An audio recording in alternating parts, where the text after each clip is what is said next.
Bonjour à tous et bienvenue sur notre chaîne, l'endroit où les histoires prennent vie et nous enseignent de précieuses leçons. Aujourd'hui, je vous emmène au cœur du Burkina Faso, dans un village où le soleil dore les toits de chaume et où les traditions ancestrales rythment le quotidien. Nous allons découvrir ensemble un conte poignant, une histoire qui nous rappelle un proverbe plein de sagesse. La vérité, aussi profondément enterrée soit-elle, finit toujours par trouver son chemin vers la lumière.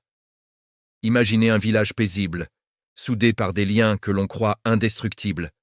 Au centre de notre récit, il y a deux familles, les Ouédraogo et les Traoré, unis depuis des générations. Mais sous cette apparence d'harmonie se cache un secret, un murmure étouffé il y a plus de 20 ans. Un secret qui a lentement empoisonné les relations, créant des tensions invisibles et des non-dits pesants.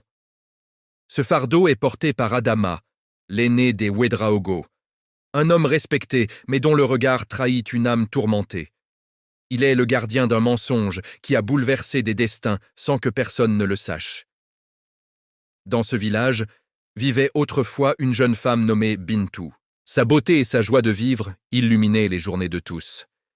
Elle était promise à Issa, le meilleur ami d'Adama, un jeune homme au cœur noble. Leur amour était une évidence, une promesse de bonheur pour tout le village. Mais un soir, alors que la fête battait son plein, un drame s'est produit. Une dispute a éclaté, des paroles blessantes ont été échangées, et au petit matin, Bintou avait disparu. Le village était sous le choc. Des recherches ont été organisées, mais Bintou était introuvable. Face à la douleur et à l'incompréhension, les accusations ont commencé à fuser. Adama, présent lors de la dispute, a raconté une version des faits qui mettait toute la faute sur Issa. Il a décrit un homme jaloux, violent, qui aurait poussé Bintou à fuir. Rongé par le chagrin et accablé par le poids de la culpabilité que tout le village lui faisait porter, Issa a fini par quitter sa terre natale, le cœur brisé et la réputation salie. Le village, lui, a tenté d'oublier, de panser ses plaies. Mais comment construire l'avenir sur une fondation fissurée par le mensonge ? 20 années ont passé. La vie a suivi son cours, mais l'ombre de cette nuit tragique planait toujours. Le souvenir de Bintou et d'Issa était devenu une légende triste que les anciens racontaient à voix basse. Adama, lui, était devenu un patriarche, un pilier de la communauté. Il avait une famille, des enfants et jouissait d'une grande estime. Pourtant, chaque nuit, les fantômes du passé venaient le hanter. Le poids de son secret était devenu insupportable. Son mensonge avait brisé une vie, exilé son meilleur ami et laissé une blessure ouverte dans le cœur de deux familles. Il était pris au piège de sa propre tromperie, un conflit moral qui le consumait de l'intérieur. Pendant ce temps, loin du village, le destin suivait son propre chemin. Issa, l'exilé, avait refait sa vie, mais n'avait jamais oublié son amour perdu ni l'injustice qu'il avait subie. De son côté, une jeune femme nommée Aïcha grandissait dans une ville voisine, élevée par une mère adoptive qui l'aimait plus que tout. Aïcha portait en elle une force et une ressemblance troublante avec une certaine Bintou. Elle ressentait un besoin inexplicable de connaître ses origines, un appel qui la poussait à chercher des réponses sur son passé. Le tournant de notre histoire arrive le jour où Aïcha, désormais une jeune adulte déterminée, décide de partir sur les traces de sa mère biologique. Ses recherches, guidées par de vieilles lettres et des témoignages fragmentaires, l'amènent inexorablement vers ce petit village burkinabé qu'elle n'a jamais connu. Son arrivée est un événement. Les anciens la dévisagent, frappés par sa ressemblance avec la jeune femme disparue 20 ans plus tôt. Les murmures reprennent. Les souvenirs remontent à la surface. La présence d'Aïcha agit comme un catalyseur, ravivant les braises d'un feu que l'on croyait éteint. Pour Adama, l'arrivée d'Aïcha est un véritable séisme. En la voyant, il voit le fantôme de Bintou, mais aussi le visage vivant de son mensonge. La peur, la culpabilité et le regret l'assaillent. Il sait que l'heure de la vérité a sonné. Il ne peut plus fuir.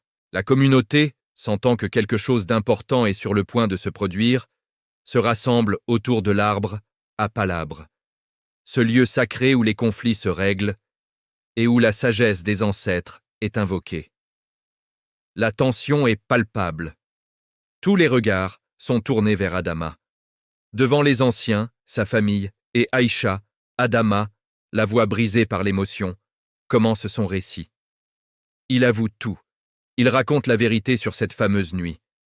La dispute entre Bintou et Issa n'était qu'un malentendu. C'est lui, Adama, qui, par jalousie et par orgueil, a dit des choses terribles à Bintou après le départ d'Issa. Submergée par le chagrin et se sentant trahie, elle s'était enfuie du village, enceinte. Il avoue avoir menti pour se protéger, pour ne pas perdre la face, et avoir lâchement accusé son meilleur ami. Le silence qui suit ces aveux est assourdissant. Le choc est immense. 20 ans de mensonges viennent de s'effondrer en quelques minutes. La révélation est douloureuse, mais elle est aussi libératrice. Aïcha découvre enfin son histoire, l'identité de son père, Issa, et les circonstances tragiques de sa naissance. Pour la communauté, c'est l'occasion de comprendre, de pardonner et de guérir. La justice morale, plus puissante que n'importe quel tribunal, est en train de s'opérer sous l'arbre à palabres. Adama, en affrontant ses actes, entame un chemin difficile vers la rédemption. Il a perdu le respect de certains, mais il a gagné une chance de se racheter, de réparer, autant que possible, le mal qu'il a fait. L'histoire se termine par une scène de retrouvailles émouvantes. Grâce aux efforts du village, Issa est retrouvé et informé de la vérité. Il revient sur la terre de ses ancêtres, non plus comme un paria, mais comme un homme dont l'honneur est restauré.